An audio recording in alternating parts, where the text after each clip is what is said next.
It's really just in the last few years that the technology has become available to freeze eggs, and it's been a real breakthrough, and we've been a leader in this area here at GIVF doing egg freezing for the last 4 or 5 years. It's just in the last year or so that it's gone from experimental to being standard of care. And what's really exciting is for our cancer patients that have recently been diagnosed that are looking at either radiation or chemotherapy in their immediate future for treatment,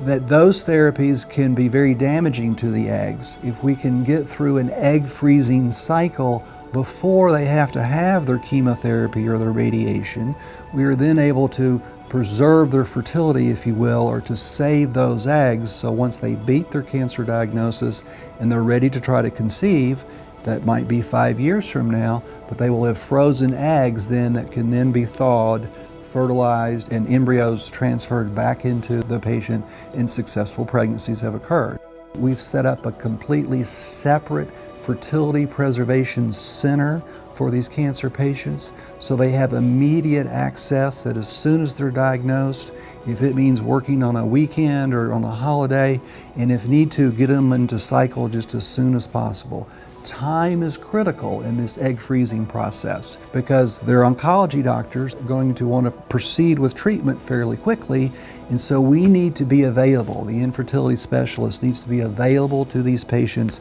almost at will when they're ready to talk about this, to go through their options, how this works, and it's just a very exciting thing, and we're very proud of our program here at GIVF.